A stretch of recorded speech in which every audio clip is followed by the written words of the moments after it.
The morning of January 11, 1964, was crisp and cold in the Sierra Nevada, where a team from the China Lake Mountain Rescue Group, CLMRG, gathered at the frozen cascades of the Middle Fork of Lone Pine Creek near Whitney Portal. It was a day meant for training, a chance for candidates and experienced rescuers alike to sharpen their skills on the ice. Among them was Frederick C. Scheberies, a dedicated candidate member, eager to prove himself. The morning had been spent methodically working through various techniques. The team practiced step cutting, carefully carving footholds into the ice with their axes, ensuring they had stable footing even on the slick surface.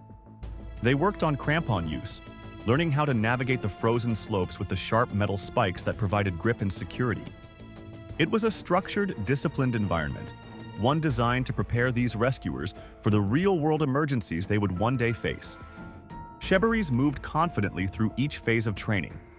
His crampon work was precise, his foot placement steady, his ice axe arrests sharp and effective. By mid-morning, the team transitioned to their next challenge, practicing belayed ice axe arrests, a crucial skill for stopping a fall before it became deadly. This required the climbers to slide down the ice intentionally and use their axes to dig in and stop their momentum, a fundamental skill in any mountain rescue operation. After a successful round of ice axe practice, Scheberies proceeded to the next training station. At 11:30 a.m., the group gathered near the second steep pitch of the Cascades, where climbers set up belays to be used for further exercises. While others were securing the ropes, Scheberies crossed a small, ice-covered stream, delivering a rope to be carried up the left bank by another rescuer. His movements were deliberate and controlled. Nothing seemed out of the ordinary. But then, in an instant, everything changed. After delivering the rope, Scheberies turned back, pausing near the right bank. Instead of taking the easier route he had used before, he decided to attempt a steeper section of the slope. It was a simple move, just one long step upward to reach a higher position. But as he placed his weight forward, his balance shifted unexpectedly. His crampons, which had gripped the ice so well all morning, suddenly slipped out from under him. His body lurched forward, hands smacking onto the ice in a desperate attempt to stop his descent. For a brief moment, he was still, just a man kneeling on the ice trying to regain control. Then, he began to slide. At first, it was slow, barely more than a creeping movement down the slope. His body angled downward, feet still searching for grip, hands planted on the ice. It might have seemed recoverable, but something was wrong. He made no attempt to arrest his fall with his ice axe.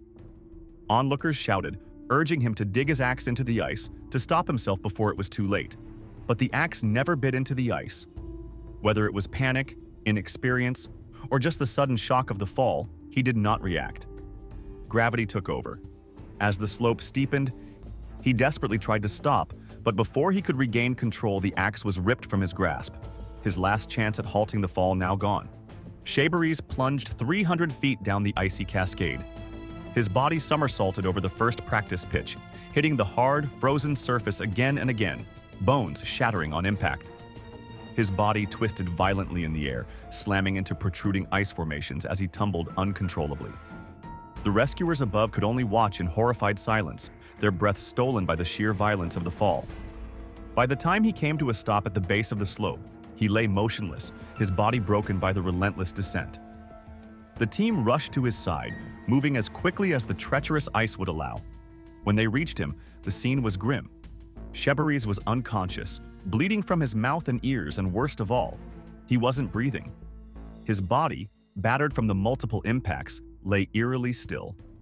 A climber immediately began mouth-to-mouth resuscitation, while others worked feverishly to stabilize him, wrapping him in insulation, trying to keep him warm, to keep him alive. A doctor was sent for, but in such remote conditions, help was far away. For 40 agonizing minutes, they fought to bring him back, but it was too late. The impact had fractured his skull, causing devastating internal trauma. At 12:10 p.m., Frederick C. Scheberies was pronounced dead. The night of October 14, 1968, was dark and cold atop El Capitan in Yosemite National Park. Below, the towering 3,000-foot granite monolith stretched into the abyss, its sheer walls swallowing the weak glow of headlamps. A group of 5 climbers stood at the summit, preparing for a dangerous but noble mission to rescue 2 stranded climbers who had been trapped on the dihedral wall since October 9th. Among them was Jim Madsen, a 20-year-old climber, eager to prove himself in the world of big wall rescues. Young, ambitious, and skilled, he volunteered to take on the most dangerous task of all, rappelling down into the darkness, carrying supplies to the stranded climbers. He wasn't just bringing gear, he was bringing hope.